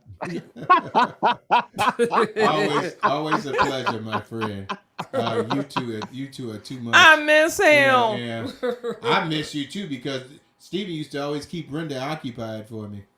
Hey now. Wow, like I'm a burden to No, him. because she don't talk unless Steven's around. So Untrue. Thank you. And she'll run around and stuff like. And I don't want when we do theater, I don't want to be running around with everybody. So Steven was there to run around with it and stuff like that, take pictures. And I miss that so much. And I'm like, okay. So get prepared. It's almost like I would say, okay, kids, run. You know what? We gotta go. Send me a picture of you. I'm gonna merge us together for my birthday. Okay, we deal. together on my birthday. You got it. Okay. Talk to you later, my friend. You got it, my friends. Tomorrow night I'm seeing Hamilton here in Houston. Yay! Oh, great. You may have to come back and tell us about it. Brenda, Hamilton's been to Chicago 3 times. How have you never seen it? She's missed it 3 times. That was the time when my mom was sick. Oh, I'm sorry. Yes. Yeah. My apologies. No problem. Right. Talk to you later, my friend. You got it. A pleasure. Okay. Bye. Bye-bye. All right, that's Stephen Best, who's helping us out with the Oscar Awards. He really gets into that and has a lot of good information. Next time we're going to have to make sure we have those outfits and stuff prepared so that people can see them on Facebook and YouTube. But he does have a lot of great information. We always like to share some of the things that are happening in the secular world here that's kind of interesting to people. You know, Oscars I used to watch that stuff. I stopped watching because I just think that a lot of stuff is just they choose who they want to, and it's, I rather have people's choice. But then again, people's choice got us Trump, so I don't know anymore. Yeah. So yeah, we're gonna have some more music right now. So for those of you on Soar Radio, you're gonna listen to the music of Kenny's Choice, and for those who are with us with YouTube and Facebook, stay with us because we got some interesting stories we're gonna talk about. This is Rick McCain, along with my baby, my girl, my boo. We right back after these songs and commercial break. Last Saturday, we lost the icon, Grammy-nominated R&B singer Angie Stone died in a car crash in Montgomery, Alabama. I think she was headed back to Atlanta. And this happened at 4 a.m. Her vehicle flipped over. And she was in her Mercedes Sprinter. I don't know what those Sprinter cars look like, or trucks or whatever. Out of 9 people, she was the only one that died. And it was a shocker. The shock waves went across Saturday like, okay, is this a joke? Somebody got this other. I don't know why that seemed like that was not real. But it's so sad that she was either going to do a concert or coming from a concert. But Wait a minute. So she was in a vehicle with 9 other people, and she was the only one who died. yeah, that's the thing. That I'm flipped like, over. Yeah. Well, that sounds strange. That she was the only one that didn't have a seatbelt on. Yeah, but that's that's strange. She was pronounced dead on the scene, and he said it was 9 people. Yeah, I mean, and I don't bring this up lightly or try to start any issues, but you hope that there wasn't any foul play with that, because for something to happen like only one person dies, you're not hearing anything about anybody being critically injured or stuff like that. Just seems a little bit Yeah, strange. it One seems person. seems very strange. Yeah, but so another story. We do pray for the family and the loss. Yeah, of, another this. story that was strange. Okay, Still praying for the family. I was, but I'm sorry, not go anymore. ahead. Go ahead. Another story that was strange was Gene Hackman. I'm just lost with this one. His wife and dog, they all was found dead in his New Mexico home, and they believe he was dead 9 days prior. Yeah. So that means somebody ain't connect them, right? Well, I mean, him and his wife and the dog had died. They thought it may have been by carbon monoxide, but they ruled that out because there was no carbon monoxide in their bodies. So they're not quite sure what happened. I don't know if if they can do for that. They can check to see other things. I don't remember hearing anything about it as far as they're being shot or stabbed or anything like that, or so it's still out on what's going on with that. And it's just you hear something like that, and it's like, wow, all 3 of them died at the same time. Even the dog. What could have happened at that point? Was it some kind of poisoning that could have happened? The dog ate some of it too.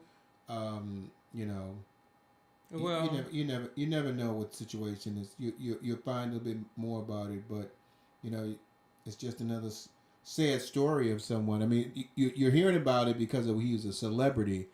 There are so many people who die in suspicious ways, and we're just hearing about this Gene Hackman thing because he was a celebrity, for so long in his career, and it's a sad scenario, but. You kind of, you're a mysterious way of how they died, and you don't really know anything about it. I'm sure the autopsy and more information will come out on it, soon. But just to find out that all 3 of them died, and then you find out they had died, they was at least dead for 9 days before someone found out. And it's like, they're in I think the place looked a little bit secluded, so it might be no one, came out there, but. It's something you're going to hear more about. What's interesting with that is that he had a pacemaker, and the last activity was shown on February the 17th. So 9 days from that to 26 is when they discovered him. Someone came and looked in the window and seen him lying on the floor, and the wife was lying on the floor but had pills surrounded by to her. So I don't know. This is just the oddest thing. Even though I don't care if the person was 19, 59, or 99. It's still a death. If he had family, I haven't read too much about what the family might have said or anything. That's why I'm like you said, you hope they didn't And, poison. we watch a lot of Dateline in 20 minutes. I mean, 20, 60 minutes. They, you don't typically see somebody dead with pills around them. It almost seems like somehow that might have been like a setup, because if somebody's going to take some pills, you're not going to fall out right away, so it's like she's on the ground and there's pills surrounding her to give some kind of an idea that maybe she died from the pills. Well, they could have checked that right away, but it just seems a little suspicious with that. It's like, because most of the times when someone is taking a lot of pills, it takes a little bit to do that, of course, unless you're taking cyanide pills. Yeah. And so that looks suspicious. Like I said, I'm sure we'll hear more about that story as well. What else you got? They're doing an investigation on it. The tariff, it went through. The tariffs? Tariffs?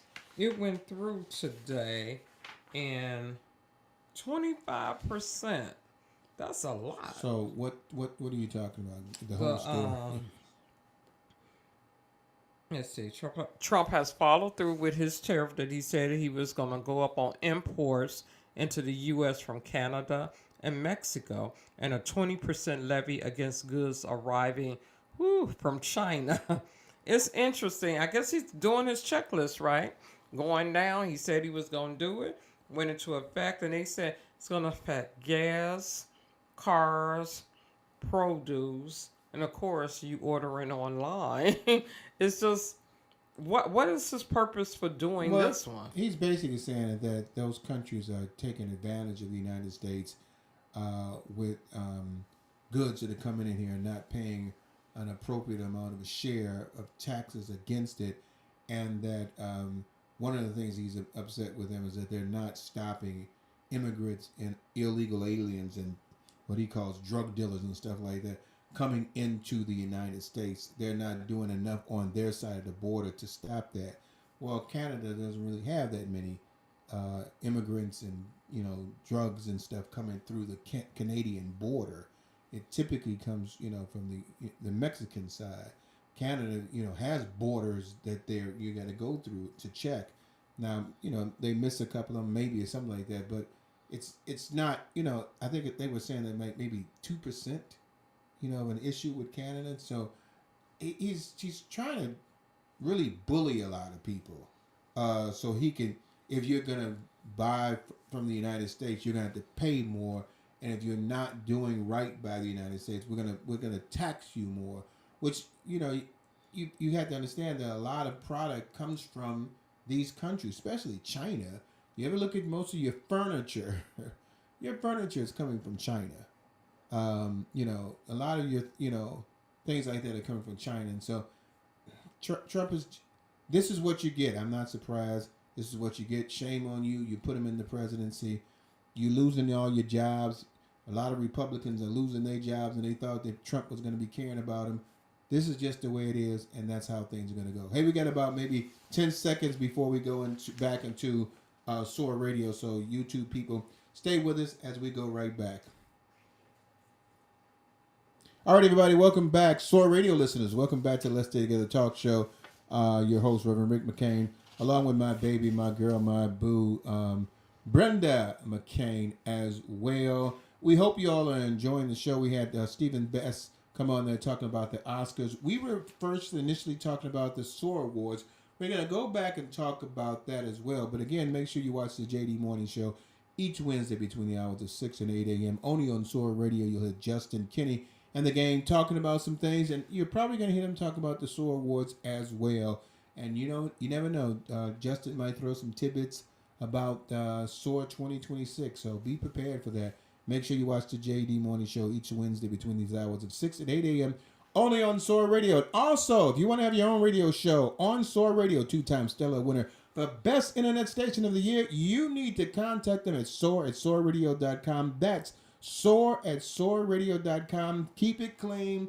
It's a Christian thing. You can talk about different things, but make sure it's clean. But you can be a part of one of the radio stations that has the only gospel awards available, SOAR Awards, where you can see amazing gospel singing. You could be a part of that radio station as well. All you got to do is contact them at soar@soarradio.com. Baby, we're going to talk a little bit about the singers and the singing at the SOAR Awards. Again, if you missed it, the SOAR Awards was yesterday, Monday, started at 7 p.m. Amazing. Chicago, first time in Chicagoland area. It was at the Greenwood Oasis. 67 and what? Greenwood. Oh, it's Greenwood. Oh, that's why they call it Greenwood Oasis. Okay. And it's Pastor John Hanna's church. 76. That's at 76, didn't it? 67. 67, 76. 76 in Greenwood. The John Hanna's church on called Greenwood Oasis. Beautiful church. Beautiful church. I mean, just amazing. The screen that they had there was just phenomenal, and you saw that SOAR Awards there. It just glistened with a gold background on it. It was just amazing.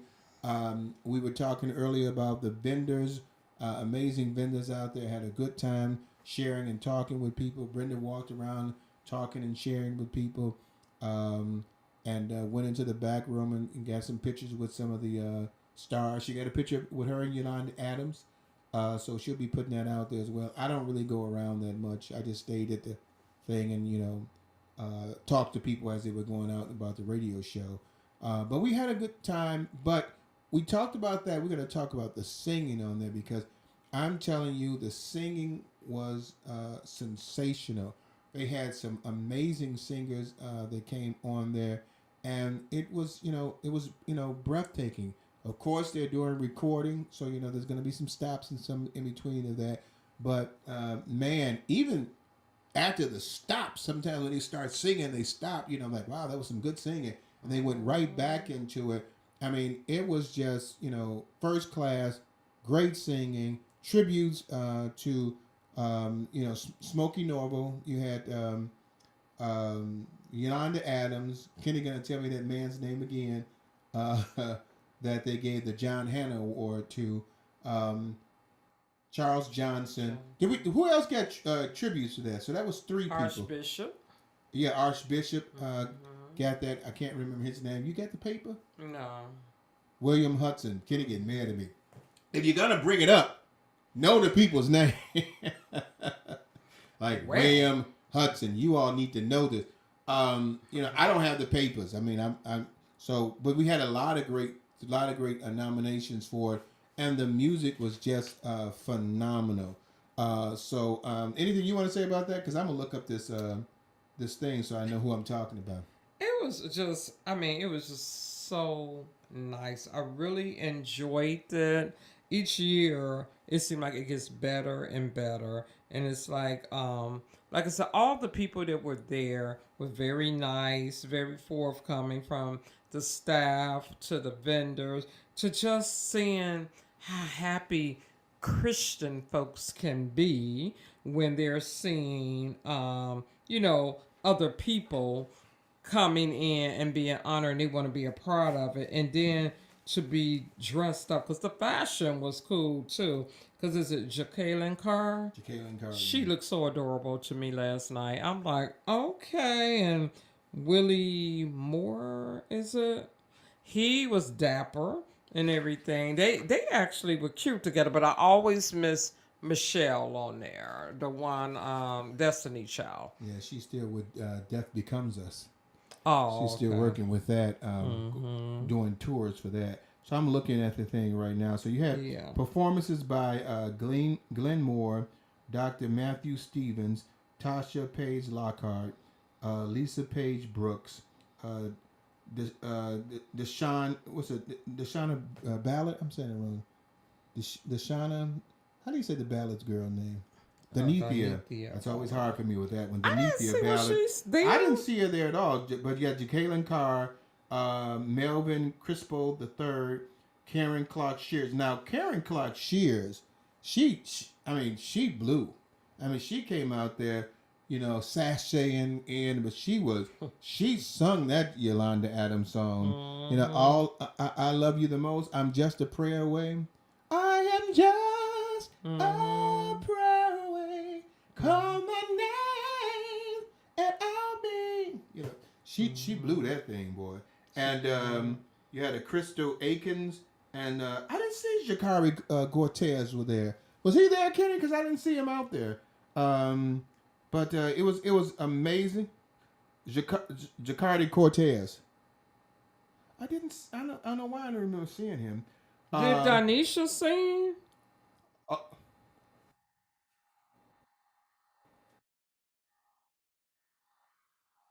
Oh, she was in the opening. Okay, yeah. Oh. And so we talked a little bit about the guests coming up there, because Smokey came up there and made Smokey and Yolanda and the Glenn, is it Glenn Adams? Because I don't see it on here. His name on here. The guy that won the people don't know who we talking to. So for those of you who are listening on the radio, we're talking to Kenny, our producer on the back. The one who won the Pastor Hannah Award. I don't see his name on Charles Johnson. Do I see? Is it on here? Because I don't see It it. should be at the. Well, yours might be different. Yeah, because I don't see it. Yeah. All of them had some very compelling speeches that they were talking about. Yeah. And Yolanda was. I mean, she really broke it down. It was amazing to see that, and have that, and people from different churches honoring the people that was there. But the singing was just amazing. I mean, they come there to perform. I'm telling you, they don't just come there, just to get in there and sing and get out. They're among their peers, and let me tell you something. They be singing. They know they got to step up when they come out there, and they be blowing. I mean, that song like we be jamming, yeah. They be jamming, and they really put on some excellent performances in between, the recording and stuff like that. I mean, you get a chance to hear some excellent singing, and a lot of times when I see that, I say to myself, man, I should have gotten into this more. The singing should have gotten in there, but that wasn't what God was leading me. Of course, I was going to go to Juilliard School of Music for opera singing, but I love gospel music. I love jazz too, singing. But I love gospel music, and it just wasn't something that I was moved to go in that direction. But sometimes when I see them singing up there and then blowing, I really want to say I want to be a part of that. Sometimes to get out there and sing with them and be a part of that, that gospel nation of It's people never that are too singing. late. Yeah, I'm AARP. You could tell I'm old because I'm so I'm AARP now. So I'm getting up there. But hey, I'm gonna tell you, I don't know how old she is, but my sister, Karen Clark Shears, I mean, she blew. She really did. Yeah. And the good thing about it is that you have, when the honorees are there, they're not singing their songs. Other people are singing the songs.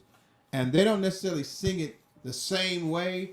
They put their own flair in it, but it still has that same sound, which is so nice. That's when you were dealing with, some great professionals, because they can change the song up a little. Like I think Glenn Moore was singing I Need You Now, and how he kind of changed it up a little, but you still had that same, Smokey, I need you now. You felt I that. need you. Yeah, you felt him doing that, and you felt the honor that he felt singing Smokey's song, just like you felt the honor of some of the young ladies, with the singing for Yolanda Adams, and so you got a chance to really get involved in that. And they gave an honoree to Pastor Hannah as well, who's was talking about how he got his church together. They were going to build the church and didn't even have the money. They were going to the groundbreaking portion of building the church and didn't have the money yet for the church to even start off. And this is what God can do for you when he said they had some money, but they didn't have enough for it to start off. And how the young man came in and helped out and really organized and helped them out. That's just a blessing to see, when God tells you to do something that what God has for me is for me.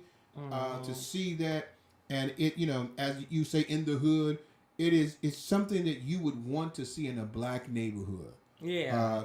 A success story of a Hope. church, of hope, in a trying time, you can go back to the church, because like Yolanda said, I'm a church girl, a song she had. You can go back to the church and say, hey, look at this beautiful Ephesus. God is in the building. It is a wonderful place to be, and you need that in black communities where you can go to somewhere and have a good time. And that's what I love about the SOAR Awards. It's a time to celebrate African Americans, their accomplishments. The only award show that actually honors individuals and give them certain awards, and it is what Justin and his wife is doing is excellent, and it's a good thing because you give the people their flowers now. Yeah. And I'm telling you, it was a fun evening. It was. I mean, I'm just sitting there in all of their speeches. Each one delivered with a speech that was, like we were saying earlier, it was so heartfelt that you just listen to them and they backstories of what they did. Because, like, one thing that stood out with me with Charles, what was his name, Johnson, when he's told Hannah, let me take the bullet for you, because a lot of stuff gonna come at you. Yeah. And I was like, I like that. He was standing for that purpose. Like, I know what I'm doing. They're gonna hit you back. They're gonna reject you. They're gonna tell you can't. This ain't gonna happen. He took everything for him with the job. Now, if he was working with Magic Johnson, he was making some good money. But when he said, I ain't paying you that tickled me so much, because you was walking by faith. Yeah. On both ends. And I'm like, wow. And then Yolanda, really uplifting her beautiful daughter. It was just so nice to hear her say that. And then, like, these are my highlights of the night with Smokey, to see that his wife never been on stage with him. Yeah. Always was there, but never came on stage with him. And then 2 of his 3 children. I'm like, okay. I love this. It was just so beautiful and moving to me this year. And what I like about it is that the keynote and the honorees having time. We were just talking about Stephen. They only give you like 45 minutes, and they was complaining about the one guy who spent over 5 minutes. Boo. I'm sorry, 45 seconds. Yeah, and they were complaining about the one guy talking for 5 minutes, and here, when the people was talking for 5 minutes or more, it was so spiritually moving because they were sharing some personal stories about things and trying to uplift and encourage people, and telling the story about the church. Yolanda talking about the industry. So was Smokey Norval about that, and encouraging people and lifting them and letting them know that in this changing times, gospel music is needed more than ever. The praise and the worship of God and the lifting up of our spirits was just an amazing tribute to share that with people. And, a lot of times, Christians, we get so used to hearing certain things, we're not listening to what people are saying, and we get so excited because we hear something that we like. But we need to really be attentive to listening to what they're saying, so it can bless our spirit. And it could help us move forward. It can give encouragement. It could ignite something within us that will motivate us to be the next singers, the next movers and shakers. And that's what, the music allows. She said her music went some places that even Bibles wasn't even there. And her music was there to help people. And there were places where you couldn't even have the Bible itself. And so having that kind of, time to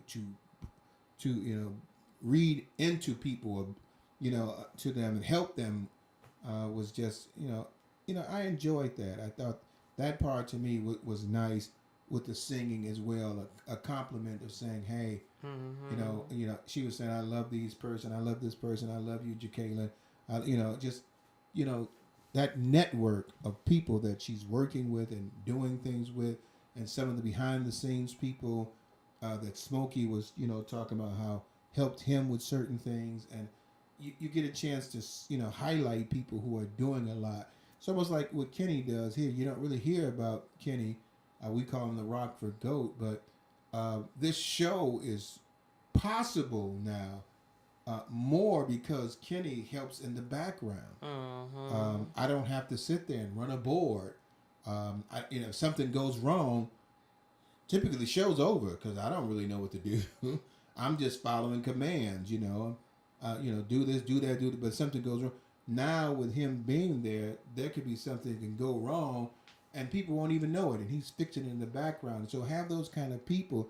You want to honor them and lift them up and thank them for the wonderful work that they do. And for our show, we give all the credit for Kenny for helping us to make it through, and for the SOAR Awards. I'm sure I could speak for Justin and his wife. All the people who help with the SOAR Awards, incredibly grateful for the things that you do. I'm sure they're probably not getting paid for it. They're just doing it out of the love of Jesus Christ to do that. Having all those people work together in unison to pull something off like that is just a blessing. Yeah, and what was so beautiful about that is that, a lot of the people had to go back and go to work this morning, like as you did. Yep. And they're almost 2 hours away. Right. So, and then we knew how long the show ran, but the girl, Lisa, again, kudos to her. She said it's so worth it, to see God moving in the lives of people. And I'm like, yes. And I can honestly say that what we seen on stage with Yolanda Adam, the humility of her was present on the red carpet. Because when the brief time I took a picture with her and talked to her, she's humble. She's just such a beautiful, humble person. And one guy that was back there, he teased her and said, I do watch Family, is it Family Kingdom or Kingdom Family? And I said, yeah, I watched that too. And we all started laughing because she said, that is not my personality, because she's totally different. Yeah. It's called acting. But see how she took the time with each person trying to interview her and thoroughly giving them that undivided attention. It was just like priceless. Like, okay, because most celebrities, they be like, okay, hurry up. They trying to keep it moving. Yeah. Not her. But even you saw Jacqueline when she was out there in the middle of the Down the aisle. down the aisle. She spoke to a lot of people. She knew a couple of people, but when they spoke to her, she was friendly when she posed for pictures so they could take a picture of her.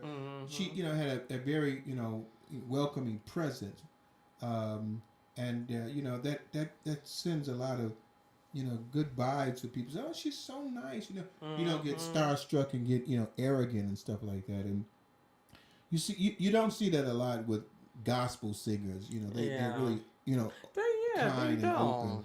Well, I know some of them out there, but majority of them, they resonate. You resonate with them, they resonate with you, and you feel as though, wow, this could be like my sister, cousin, just talking. Because one thing I do want to say that was so cute with her and her team, as she called her bodyguards and stuff. Etrenda from Eclectic Artistry makes the most beautiful, unique jewelry. She said, Brenda, I want to give something to her. And I told her, if you don't have a VIP pass, you're not going to be able to get back there, right? And I said, I could be your runner and take it to her. So Tony, I believe that was his name. He was so sweet. I said, hey, one of the vendors wanted to give this to Yolanda. And he was joking with me and said, pulled out the earrings and said, no, I'm going to keep this. She stopped doing her interview with the last person and she turned around. Tony, was that gift for me? So, she hearing this and I was like, woo-wee. And he said, oh, Lord, she heard me. I'm like, make sure you give her this. And she said, gave her a quick blink and I was on my way out. I said, well, she focusing, doing a thorough interview. But when I said that gift is for Yolanda, make sure it get in her hand.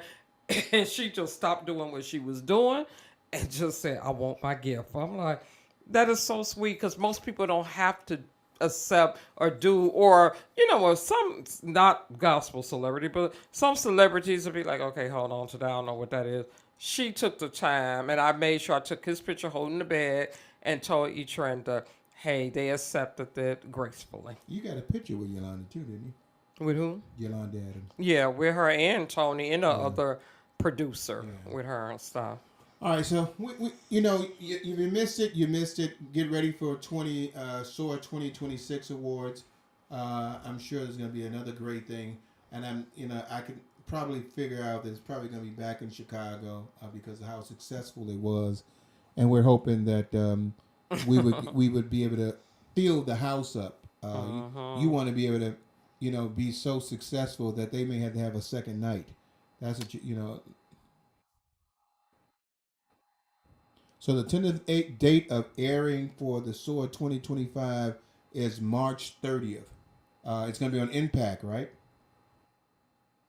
Oh, it's going to be on YouTube. So you'll be able to check it out on YouTube March the 30th. So you got, a couple of weeks and you'll be able to see it out there. And so that's good. We don't have to wait months. You don't have to wait months, yeah. So, I mean, it's going to be a blessing. You're going to enjoy it. And we have to make sure we catch that as well. If it's March 30th, it's on a Tuesday, we're going to have to make sure if we're on the air, we can kind of show a little bit. I don't know when March 30th is yet, but we'll have to check that out. I'm excited. Before we go, let's see if we can get in that relationship letter, and then we can get out of here. We don't want we don't want to keep on pushing people's relationship letters back. Yeah. Okay. It says, dear LSTT, I cut my hair and my husband went livid. I came home so happy about my new look, and he made me feel bad. For years, he knew this is the look that I wanted, and he never had a problem with the style before. He said he liked it on other women, and the look made me look cheap. When I told him that I liked the look on me and others like it too, he snapped and said, I'm your husband, and he will pay for a weave to be put in my hair so it can grow out. LSTT, how can I get my husband to like the style on me without the continuous arguments in the future? Sincerely, hurt and depressed. I'm trying to figure out, are you trying to take a shot at me or something like that? I ain't got my hair cut. No, I'm just saying because I'm like, why would I if somebody wrote this? I don't know. Okay, relax. Okay, take a step back. Sincerely, hurt and depressed. For one thing, learn how to joke with people.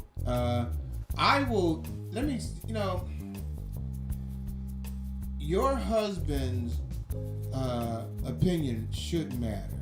I understand you're thinking that this is what I want to do, but you're in a relationship with each other together. So his opinion should matter.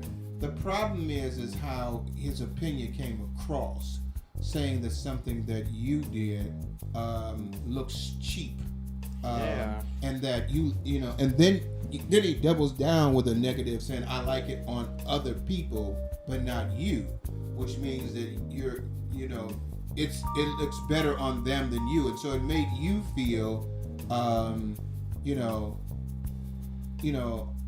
unappreciated for it. It's something that you wanted to do, and of course it's your hair, you can do what you wanted to do, but I do want you to understand that because you're in a relationship with each other, you want to be able to do things that is going to make both people happy. A conversation about it would have been nice. I think the problem only becomes how he presented, how he felt about it.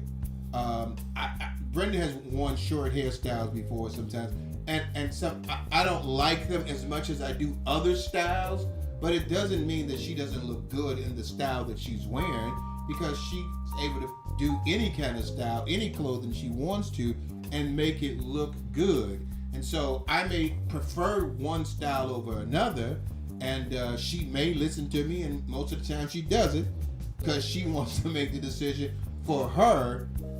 But you do want to make sure your husband's opinion is valued.